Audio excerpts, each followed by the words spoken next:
ठीक है। हमारा फर्स्ट लेक्चर है आज वर्डप्रेस के कोर्स का। सैटरडे संडे हमारी इसकी जो है वो क्लासेस हैं, यही टाइम इसका रहेगा ऑनलाइन क्लास का। आज हम जो है वो कोर्स में आउटलाइन इसकी डिस्कस करेंगे कि हम इस कोर्सेज में क्या पढ़ेंगे।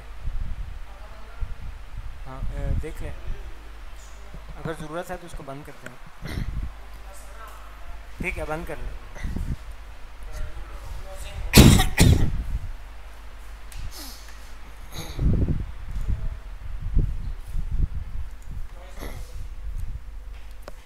फ़िज़िकल अगर कोई ज्वाइन करना चाहे तो उसके लिए 7 से 8 टाइमिंग है, और ऑनलाइन के लिए 8 बजे हमारी क्लास शुरू हुआ करेगी 9 बजे तक। जो संडे है उस दिन हमारी 7:30 क्लास होगी और ऑनलाइन ही होगी, संडे को फ़िज़िकल क्लास नहीं होगी। ठीक है, इसकी आउटलाइन के बारे में थोड़ा डिस्कस कर लेते हैं। 2.5 माह का ये कोर्स है और वीकली इसकी 2 क्लासेस हैं। आउटलाइन में सबसे पहले हम इसमें देखेंगे कि 3 ऐसे एलिमेंट्स जिसको हमें वेबसाइट बनाने के लिए जिनकी ज़रूरत पड़ती है, डोमेन, होस्टिंग और एक वेबसाइट। इन तीनों चीज़ों को हम इसका इंट्रोडक्शन पढ़ेंगे, इनको मैनेज किस तरह से करना है। एक कंटेंट मैनेजमेंट सिस्टम के बारे में पढ़ेंगे। वर्डप्रेस एक आपने सुना होगा कि एक CMS है हमारे पास। CMS होता है कंटेंट मैनेजमेंट सिस्टम, जहाँ पे हम अपने कंटेंट को मैनेज कर रहे होते हैं, तो उसके बारे में उसकी इंट्रोडक्शन पढ़ेंगे।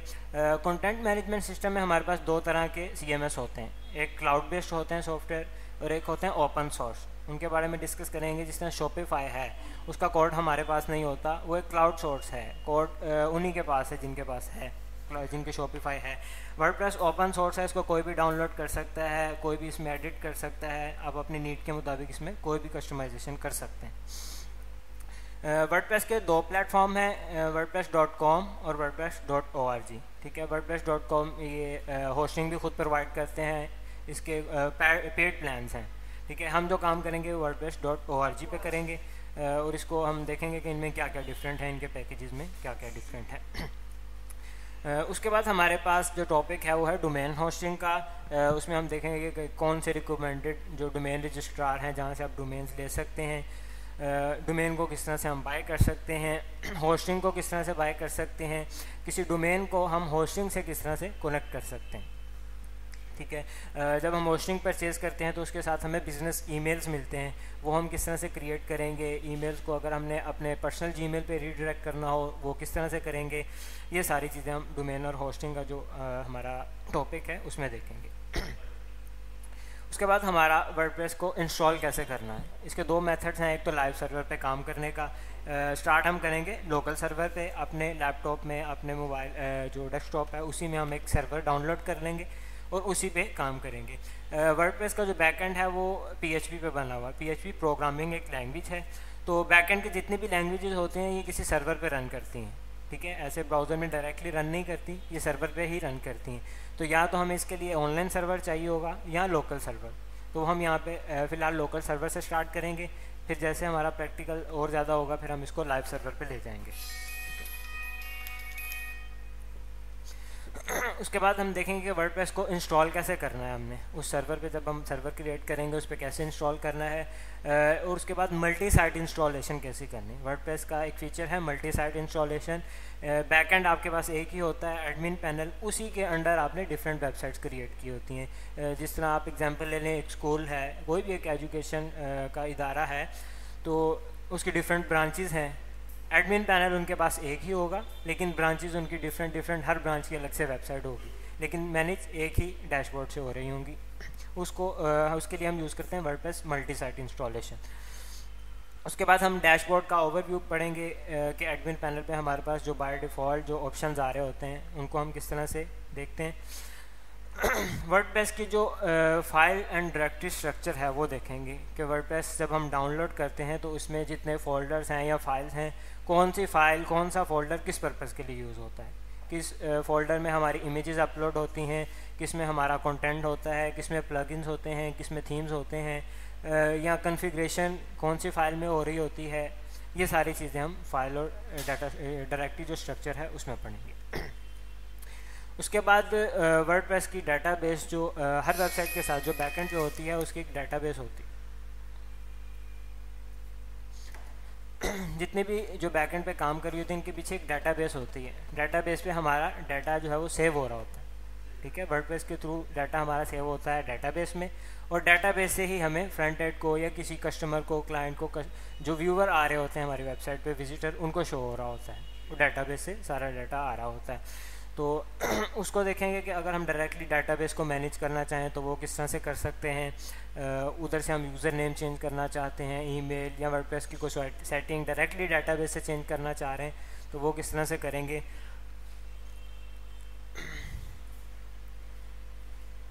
सर तुकीर की कौन है?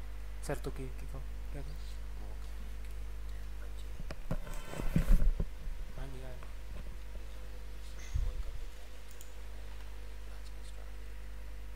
एक मिनट है, हमारे पास नहीं है, 6 हैं सारों को एडमिट किया हुआ।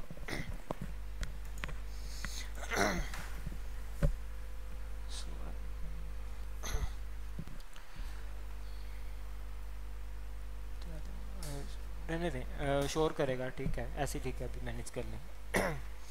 अगर हमने डाटाबेस के थ्रू ही इसका बैकअप लेना हो अपनी वेबसाइट का, वो हम किस तरह से ले सकते हैं। डाटाबेस का बैकअप एक लाजमी सी चीज़ है।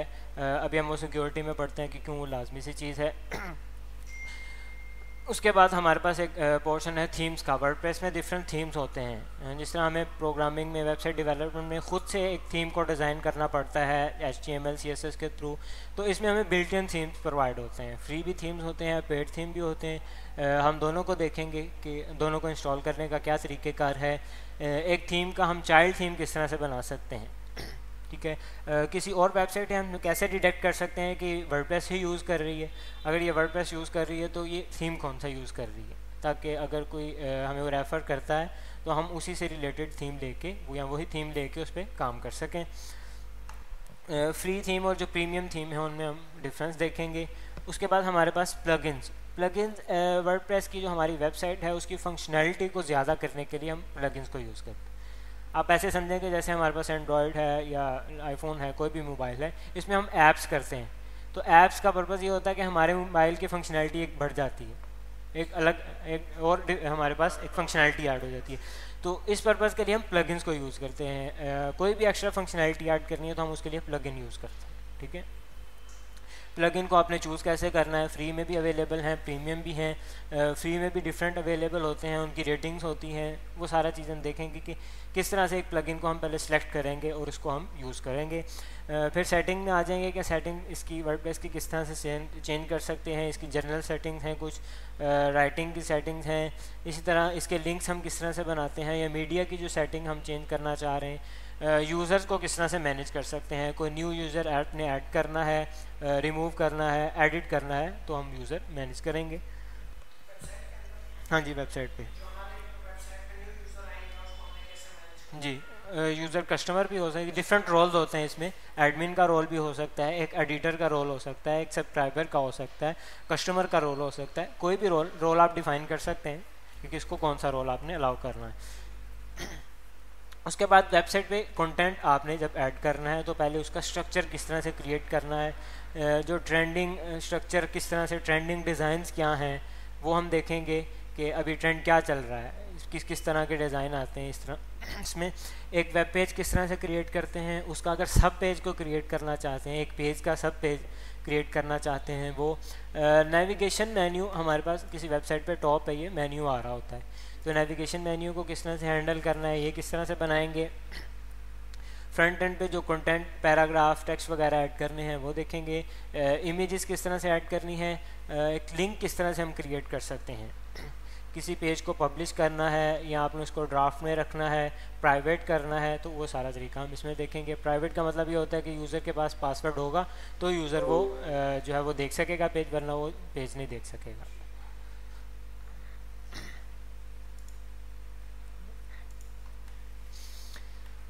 उसके बाद अपीयरेंस का सेक्शन है। अपीयरेंस के सेक्शन में हम अपनी वेबसाइट का जो लोगो है वो अपडेट करते हैं कि लोगो किस तरह से लगाया जा सकता है। फैव आइकन ये टॉप बार पे हमारे पास ब्राउज़र बार पे आ रहा होता है, तो वो देखेंगे वो किस तरह से हम सेटअप करेंगे।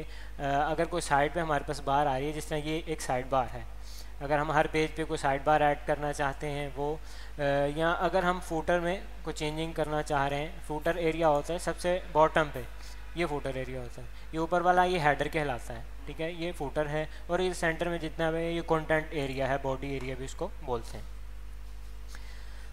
इसमें हमारे पास ब्लॉक एडिटर अवेलेबल होते हैं, जिस तरह हम प्रोग्रामिंग लैंग्वेज इस पे तो खुद काम करते हैं, लेकिन हमारे पास यहाँ पे एक यूआई बेस्ड हमारे पास यहाँ पे एडिटर्स होते हैं।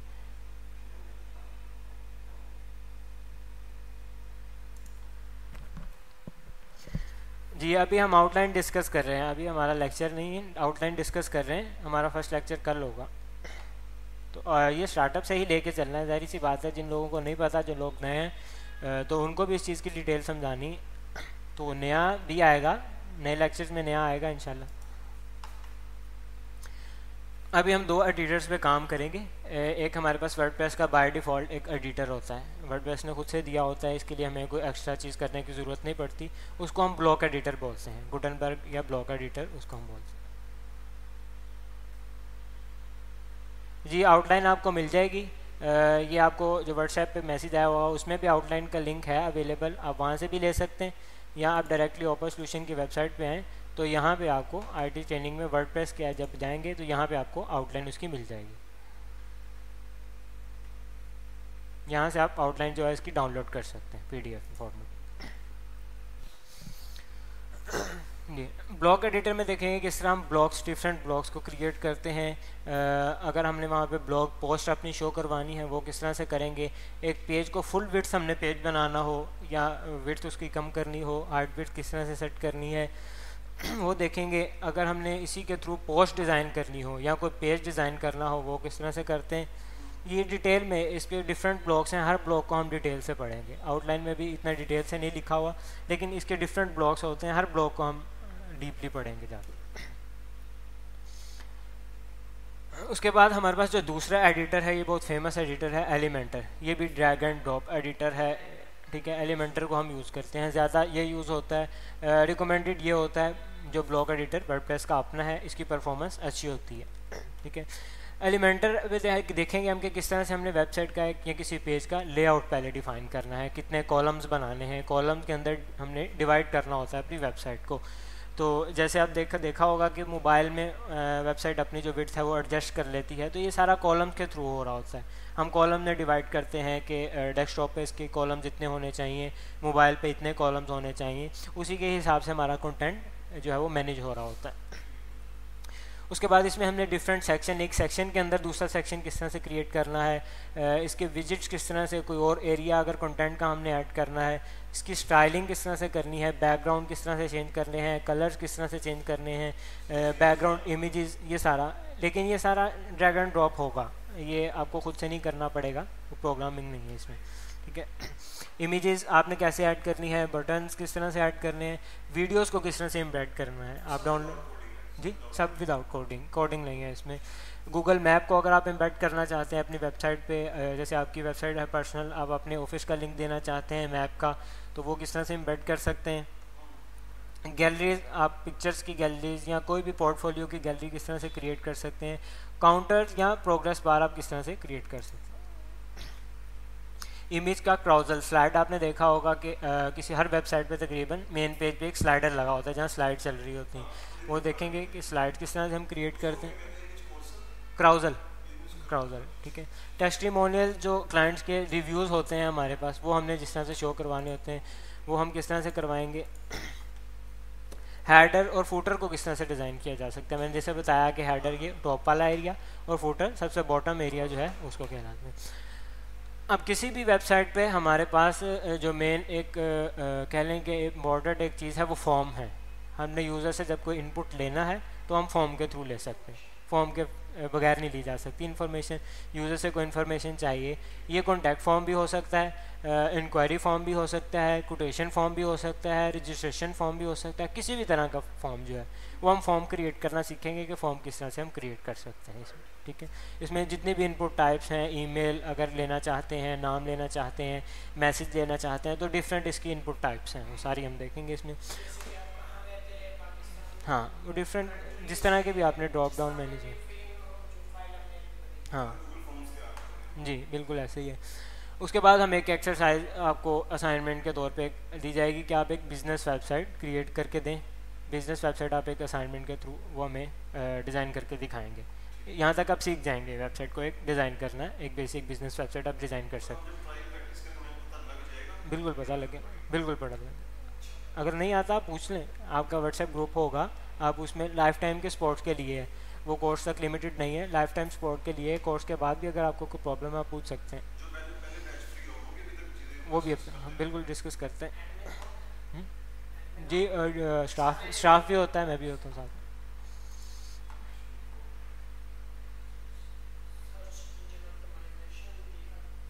जी एसईओ भी, इसमें एसईओ का एक कंप्लीट जो है वो लेक्चर होगा। डेडिकेटेड एसईओ की क्लास नहीं होगी, एक पूरा वो तो एक अलग से कोर्स है। अभी जो इसमें पढ़ेंगे वो एक लेक्चर ही होगा हमारे पास एसईओ का। अभी वो आगे मैं आउटलाइन में डिस्कस कर रहा हूँ आपके साथ। उसके बाद हमारे पास यहाँ पे एक और ये है कि हमारे पास यहाँ पे प्री बिल्ट रेडीमेड हमें टेम्पलेट्स कुछ मिल जाते हैं काम करने के लिए। ठीक है, जैसे हमें रेडीमेड टेम्पलेट्स, हमें खुद से टेम्पलेट्स भी खुद से डिज़ाइन नहीं करना पड़ते, बल्कि टेम्पलेट्स भी हमें मिल जाते हैं। टेम्पलेट्स हम इंपोर्ट करते हैं और उस पर कंटेंट चेंज कर देते हैं। जैसे वो बना बनाया हमें एक पूरी वेबसाइट मिल जाती है। जैसे हम अपने कंटेंट को अपडेट करना होता है, इमेज उनकी लगी है तो हम अपनी इमेज लगा देंगे, उनका पैराग्राफ है तो हम अपनी इन्फॉर्मेशन लिख देंगे। ये सब बिल्कुल सारी चीज़ें हर एक्सेस होती है हमारे पास। वो हम जब डिस्कस करेंगे क्लास में, लेक्चर में, तब देखते हैं। जिस तरह आप इसको देख लें कि आपको ये एक टेम्पलेट है हमारे पास, ये आपको बना बनाया एक मिल जाएगा। आपने इसको वेबसाइट पे इंपोर्ट करना है, आपने जस्ट अपनी हेडिंग चेंज करनी है, पैराग्राफ चेंज करना है, लिंक्स चेंज करने हैं, ये चीज़। नहीं, कॉपीराइट नहीं आएगा, कॉपीराइट नहीं आता इसमें। उसके बाद वर्डप्रेस जो हमारे पास है वो बेसिक एक ब्लॉगिंग प्लेटफॉर्म है। इसका जो स्टार्टिंग थी वो एक एज ए ब्लॉगिंग प्लेटफॉर्म, अभी भी लोग एज ए ब्लॉगिंग प्लेटफॉर्म इसको यूज़ करते हैं। बड़े जितने भी कह लें कि न्यूज़ है हमारे पास, CNN, इस तरह के बड़े जितने प्लेटफॉर्म हैं वो ब्लॉगिंग के लिए वर्डप्रेस को ही यूज़ करते हैं। बेसिकली ये जो प्लेटफॉर्म है ब्लॉगिंग के लिए है। इसमें हमने अगर इसको ई कॉमर्स पर लेके जाना है तो उसके लिए हम एक प्लगइन यूज़ करते हैं वो कॉमर्स का। ठीक है, वो हम फिर एक ऑनलाइन स्टोर भी इससे बना सकते हैं। ठीक है, उसके लिए हम देखेंगे कि हम वो कॉमर्स को किस तरह से इंस्टॉल करेंगे। उसके भी थीम्स अलग से होते हैं, एक तो ब्लॉग का थीम है, एक वो कॉमर्स का ही थीम है जिसमें प्रोडक्ट्स की स्टाइलिंग भी होती है, प्रोडक्ट्स किस तरह से ऐड करनी है प्रोडक्ट्स पे। उसके अलावा हमने पेमेंट गेटवे किस तरह से इसमें इंटीग्रेट करने हैं, शिपिंग को किस तरह से हमने इसमें मैनेज करना है, ये सारी चीज़ें ई कॉमर्स में आएंगी। उसके बाद हम एक एक्सरसाइज ये कर लेंगे कि उसके बाद एक असाइनमेंट के तौर पे आप ई कॉमर्स की वेबसाइट बना के दिखाएंगे। उसके बाद हमारे पास टॉपिक है वेबसाइट का बैकअप और मेंटेनेंस। बैकअप कोई भी जो चीज़ ऑनलाइन है ना, ये रिस्क पे है। आप जितनी भी उसकी सिक्योरिटी रखें वो एक एक्स्ट्रा चीज़ है, उसको क्रैक करना मुश्किल होगा। लेकिन इवन के सिक्योरिटी थ्रेड्स होती हैं ऑनलाइन, जो भी कोई चीज़ है, कंटेंट है, उसको सिक्योरिटी थ्रेड्स हैं। उसके लिए सबसे पहला एक ऑप्शन होता है हमारे पास बैकअप, कि हमारे पास प्रीवियस बैकअप पड़ा हो हमारे प्रीवियस वर्जन का। फॉर एग्जांपल आज अगर कोई प्रॉब्लम आई मेरे पास मेरी वेबसाइट पे, तो मेरे पास कल का बैकअप होगा तो मैं फ़ौरन से उसे रिस्टोर कर दूंगा, मुझे कोई मेहनत करने की ज़रूरत नहीं पड़ेगी। आपने देखा होगा व्हाट्सएप पे भी हमारा बैकअप एक अपलोड हो रहा होता है गूगल ड्राइव पे, इस तरह बैकअप्स होते हैं। हम वहाँ से उसको कह लें कि फ़ौरन से ही उसको हम रिस्टोर कर सकते हैं।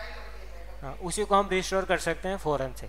ठीक है, उसको हम किस तरह से बैकअप ले सकते हैं, या एक डुप्लीकेट अगर हम बनाना चाहते हैं, वही वेबसाइट किसी और डोमेन पे लेके जाना चाहते हैं, वो किस तरह से लेके जा सकते हैं। किसी न्यू डोमेन पे ट्रांसफ़र करना चाहते हैं या किसी न्यू होस्टिंग पे ट्रांसफ़र करना चाहते हैं, तो वो हम इसमें देखेंगे कि किस तरह बैकअप लेके हम वहाँ पे इसको इंस्टॉल करते हैं। उसके बाद अपनी वेबसाइट को किस तरह से हम सिक्योर और अपडेट्स, इसमें जितनी प्लगइन्स हैं, थीम्स हैं, इनकी भी अपडेट्स आती रहती हैं। ठीक है, वर्डप्रेस की भी अपडेट आती रहती है, ये इनके वर्जन अपडेट होते रहते हैं। उनको कैसे अपडेट करना है, थीम्स को या प्लगइन्स को किस तरह से अपडेट करना है। उसके बाद हमारे पास वर्डप्रेस की जो सिक्योरिटी है उसमें पहला हमारे पास बेसिक सिक्योरिटी है कि सिक्योरिटी ज़रूरी क्यों है, सिक्योरिटी में क्या क्या चीज़ें ज़रूरी हैं, वर्डप्रेस को हमने अपडेट क्यों रखना है, ये भी एक सिक्योरिटी का पार्ट है। पासवर्ड और यूज़र परमिशंस के बारे में पढ़ेंगे कि पासवर्ड किस तरह से हम एक आपने देखा होगा स्ट्रॉन्ग पासवर्ड की रिकमेंडेशन कई जगह आ रही होती है कि आप स्ट्रॉन्ग पासवर्ड लिखें, तो वो देखेंगे वो किस तरह से हमने मैनेज करनी है। और वेब होस्टिंग का क्या रोल है सिक्योरिटी में, वो भी हम देखेंगे। उसके बाद वेबसाइट के एडवांस सिक्योरिटी में अगर जाएं तो सिक्योरिटी प्लगइन्स को हम किस तरह से इंस्टॉल करेंगे। एक सिक्योरिटी फायरवॉल हम किस तरह से इंस्टॉल कर सकते हैं अपनी वेबसाइट पर। फायरवॉल ये करता है कि वो बैड ट्रैफिक जो है वो ब्लॉक कर देता है, ऑटोमेटिकली ब्लॉक कर रहा होता है बैड ट्रैफिक जितने भी होती है, या बोट्स जितने भी होते हैं उनको ब्लॉक कर रहा होता है। जो हमारी वेबसाइट पे अटैम्प्ट्स करना चाह रहे होते हैं, लॉगिन अटैम्प्ट्स बार बार बोट्स कर रहे होते हैं, तो उनको वो ब्लॉक्स कर देता है।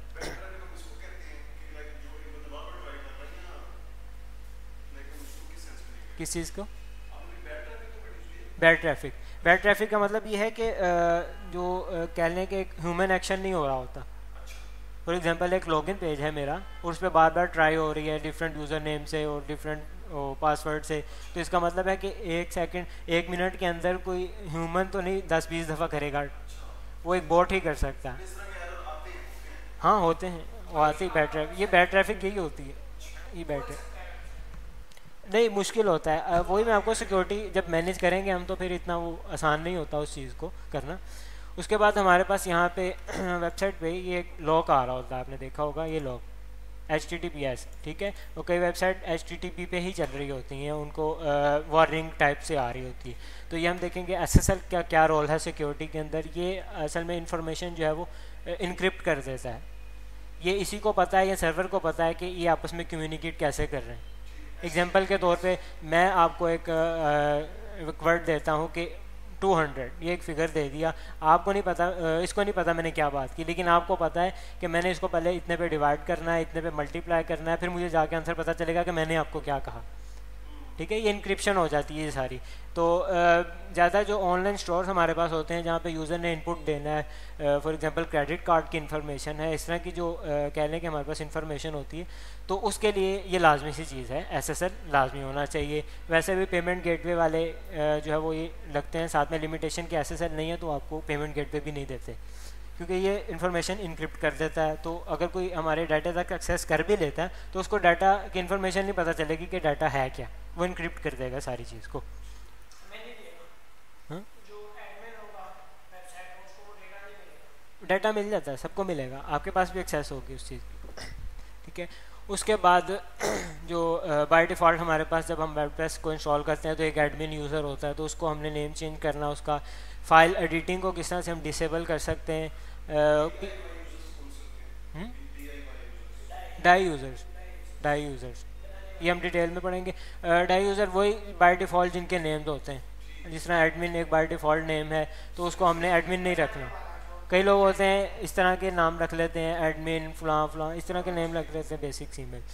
PHP की जो फाइल है उनकी एग्जीक्यूशन हमने कैसे रोकनी है। फॉर एग्जांपल हमारे पास मीडिया जब हम अपलोड करते हैं कोई इमेज वीडियो वगैरह, तो जब हम अपलोड कर रहे होते हैं हैकर कई दफ़ा वहाँ पे एक PHP की फ़ाइल या कोई इस तरह की प्रोग्रामिंग की फ़ाइल अपलोड करके तो हमारा वो डाटा हैक करने की कोशिश करते हैं।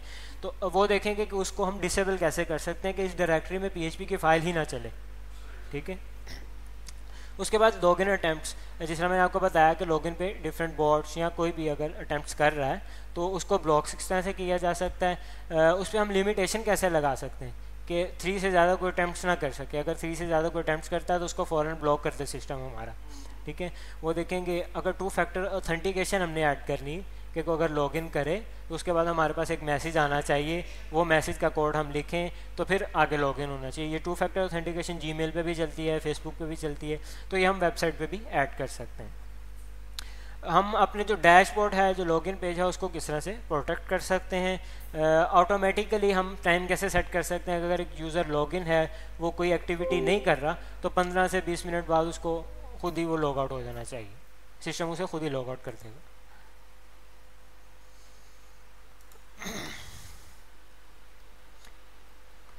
इसी तरह कोई अगर वेबसाइट हमारी हैक हो गई है तो उसको हम किस तरह से फिक्स करेंगे, ये भी हम इसमें देखेंगे।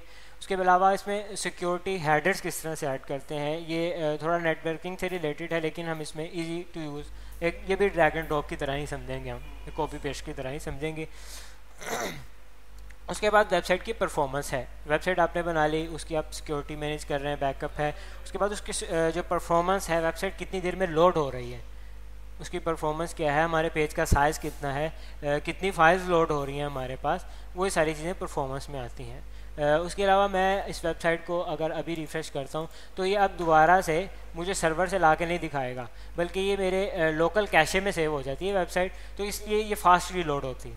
तो हम देखेंगे कि कैशे प्लगइन्स को हम किस तरह से इंस्टॉल करते हैं ताकि अगर कोई दोबारा से यूज़र आ रहा है, रीयूज़ कर रहा है हमारी वेबसाइट को, तो वो कैशे से ही उसको फ़ौरन ही वो शो कर देता है वेबसाइट का जितना भी कंटेंट होता है, वो ज़्यादा देर नहीं लगाता उस पर।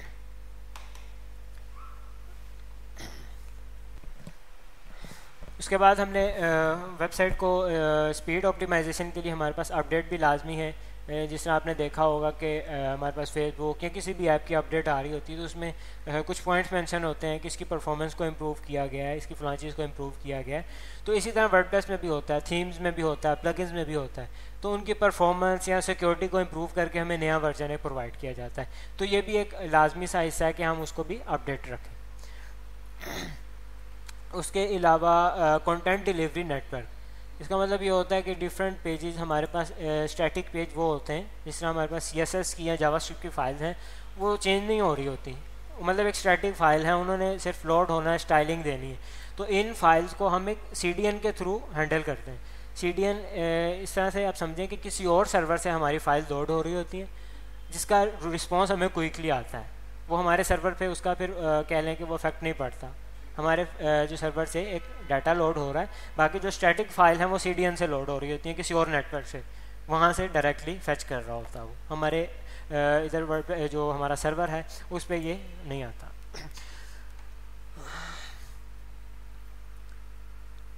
ठीक है, उसके बाद हमारा SEO का टॉपिक है। हम बेसिक इसमें SEO पढ़ेंगे कि SEO होती क्या है, SEO की गाइडलाइन देखेंगे, SEO क्यों ज़रूरी है।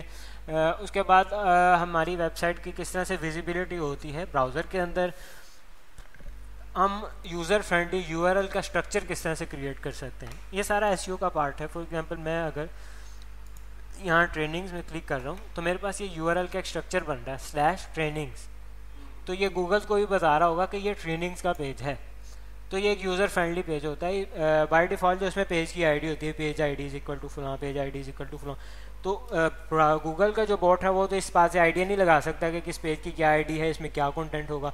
लेकिन अगर मैंने उस पेज का नाम लिखा ट्रेनिंग, तो अब उसको आइडिया होगा कि इसमें ट्रेनिंग से रिलेटेड कंटेंट है। तो ये SEO का पार्ट होता है कि हम यूज़र फ्रेंडली जो URL है वो किस तरह से स्ट्रक्चर कर सकते हैं। www और नॉन www URL में क्या फ़र्क है, SEO के जो बेस्ट प्लगइन हैं वो हम देखेंगे कौन कौन सा प्लगइन है। अपनी वेबसाइट का साइट मैप किस तरह से ऐड करते हैं, कोई भी वेबसाइट बनाते हैं तो साइट मैप में हमारे पास जितने पेजेस हैं, जितनी पोस्ट हैं, जितने लिंक्स हैं, इमेजेस हैं, ये सारा हमारे पास साइट मैप्स में आ जाता है। हमारी वेबसाइट का एक मैप बन जाता है, वो हम गूगल में ऐड करते हैं, गूगल के कंसोल में। वहाँ से गूगल बोर्ड जो है वो फिर हमारी वेबसाइट को इंडेक्स करना शुरू करता है। डायरेक्टली वेबसाइट बनाने से यहाँ पे बात ख़त्म नहीं होती, हमें उसको जाके नोटिफाई करना पड़ता है कि ये हमारी वेबसाइट का मैप है पूरा, इसमें इतने पेजेस हैं, इतनी पोस्ट हैं, इतनी प्रोडक्ट्स हैं, फिर उसी के अकॉर्डिंग वो उनको रैंक कर रहा होता है, इंडेक्स करता है। अपने जो ब्लॉग हैं हमारे पास, यहाँ प्रोडक्ट है, उसको हम किस तरह से ऑप्टिमाइज़ करेंगे SEO से रिलेटेड। कीवर्ड की रिसर्च किस तरह से कर सकते हैं, ठीक है, SEO के लिए बेस्ट प्रैक्टिस क्या है। उसके बाद मार्केटिंग टूल्स हम देखेंगे कि मार्केटिंग टूल्स हम किस तरह से इंटीग्रेट कर सकते हैं। फॉर एग्जांपल गूगल का एक प्लेटफॉर्म है गूगल एड्स के लिए, तो उसके लिए हमें गूगल टैग मैनेजर जो है वो यूज़ करना पड़ता है। हम इसको टैग को अपनी वेबसाइट पे लगाते हैं, ये सारे एनालिटिक्स वहाँ से ले रहा होता है, कितने यूज़र्स आए, कितने कहाँ से थे, कितनी डिवाइसेस से थे, कौन लोग आपको सर्च करके आए, कौन लोग सोशल मीडिया से आए, ये सारे एनालिटिक्स हमारे इसमें सेव हो रहे होते हैं, ये हम देखेंगे। उसके बाद गूगल एनालिटिक्स ये भी अलग से है।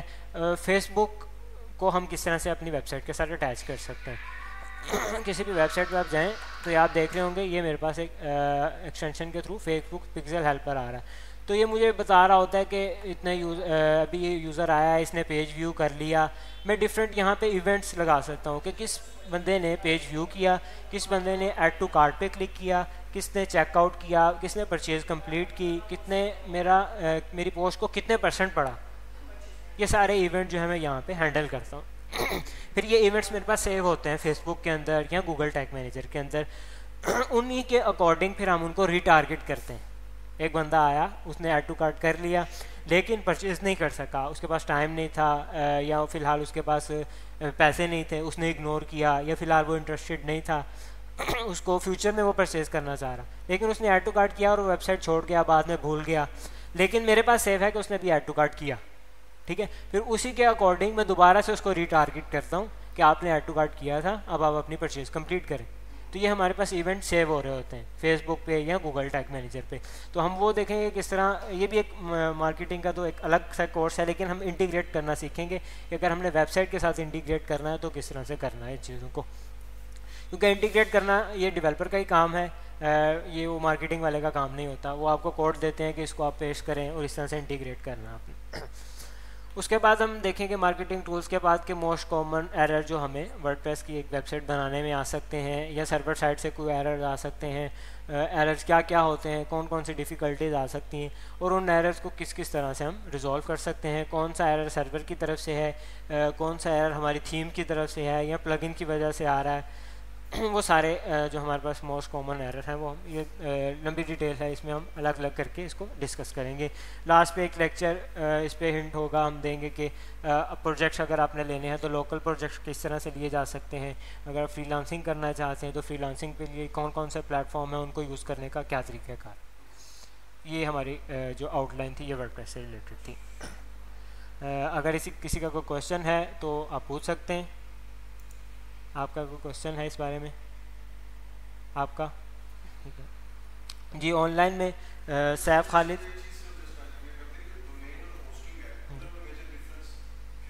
एक मिनट में डिस्कस करता हूँ आपसे। अभी ये मीटिंग कंप्लीट होने वाली है, इसलिए डिस्कस। जी सैफ खालिद, आपका कोई क्वेश्चन है? जी जी, मेरा क्वेश्चन है कि हम लोग यानी हमारी सी पैनल के ऊपर अगर एक वेबसाइट पड़ी हुई है जी जी, तो हम उसको किस तरह ट्रांसफ़र कर सकते हैं अदर सी पैनल के ऊपर? जी वो हम यहाँ पे हमारे पास एक टॉपिक था बैकअप का, तो मैंने आपको वहाँ पे बताया था कि किस तरह से हम बैकअप लेके होस्टिंग ट्रांसफ़र कर सकते हैं अपने, या डोमेन को ही अगर आप ट्रांसफ़र करना चाहते हैं तो हम बैकअप पे करेंगे। बैकअप लेते हैं हम उस वेबसाइट का और उसको डुप्लीकेट करके वहाँ पे ट्रांसफ़र करते हैं। ठीक है, इसके अलावा मुझे ये बताएंगे HTTPS और HTTP इन दोनों में डिफरेंस क्या है?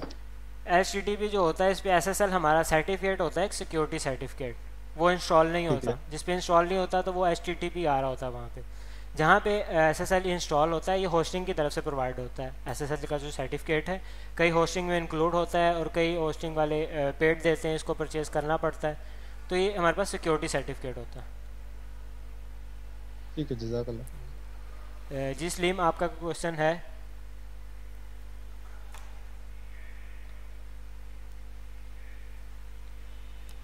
जी नहद, आपका कोई क्वेश्चन है इस बारे में?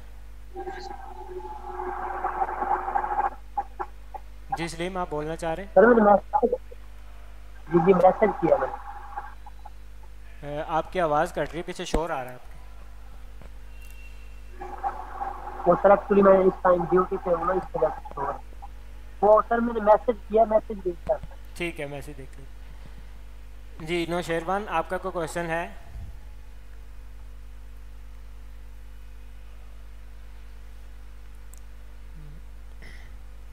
ठीक है, नहद आपका?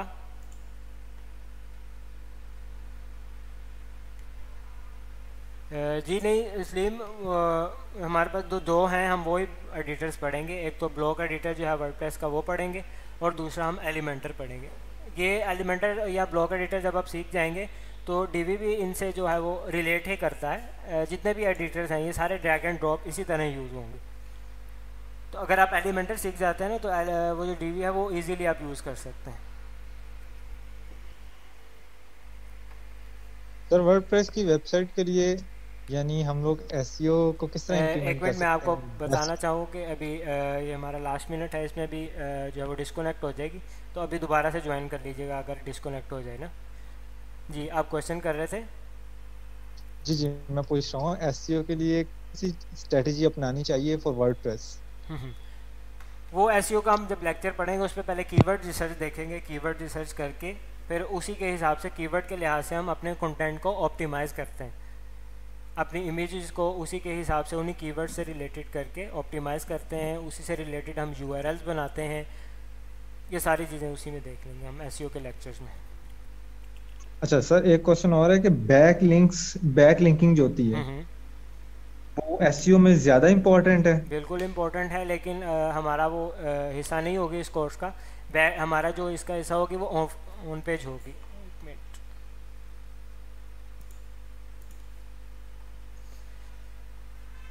एक मिनट, इनको ज़रा मैं क्लियर कर दूँ फिर मैं आपको सिर्फ वो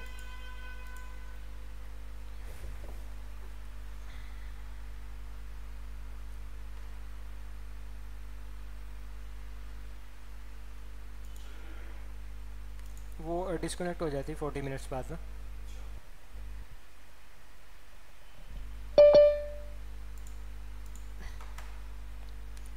हाँ, आप डोमेन होस्टिंग का पूछ रहे थे। डोमेन एक कह लें कि फ़िज़िकल एड्रेस है हमारे पास।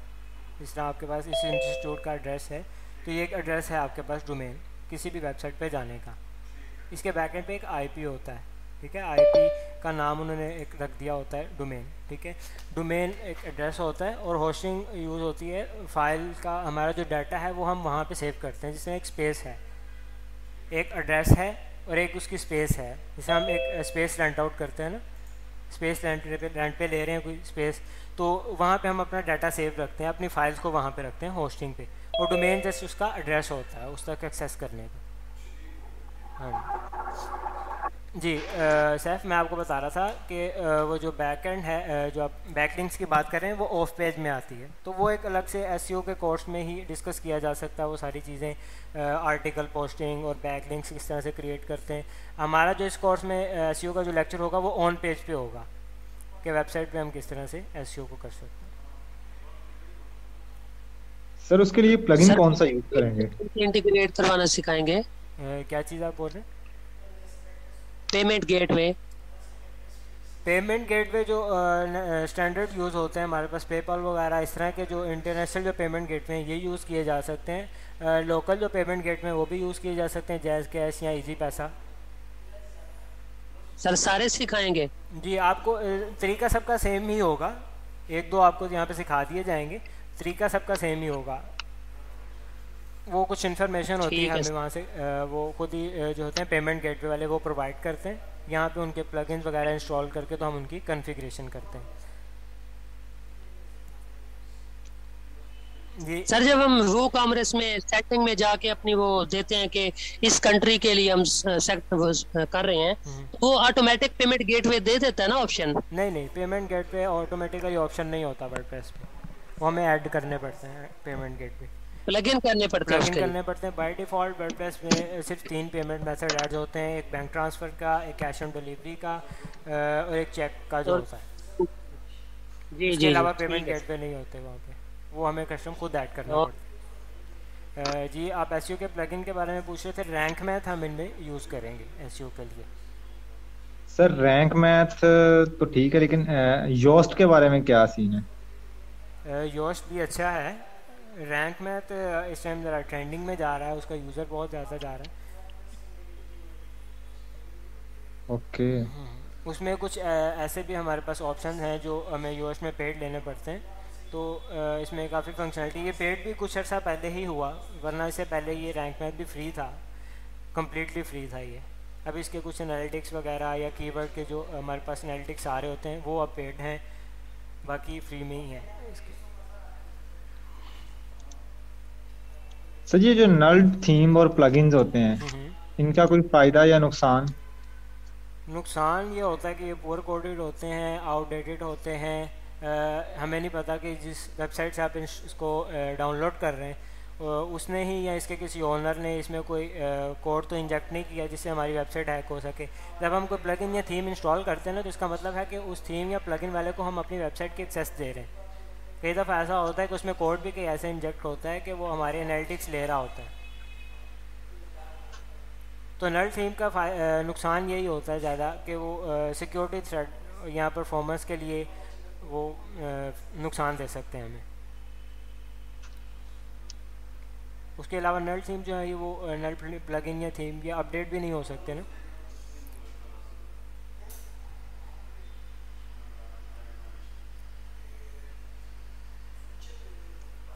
जी, इसके अलावा अगर क्वेश्चन है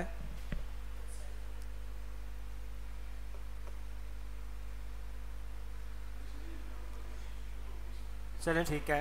कल 7:30 बजे आपकी ये नेक्स्ट लेक्चर होगा, उसमें हम इंस्टॉलेशन वगैरह जो इंट्रोडक्शन सारा स्टार्ट करेंगे, तो आप लोग कल भी ज्वाइन कीजिएगा। 7:30 बजे कल से क्लास होगी आपकी। ठीक है, अल्लाह हाफिज़।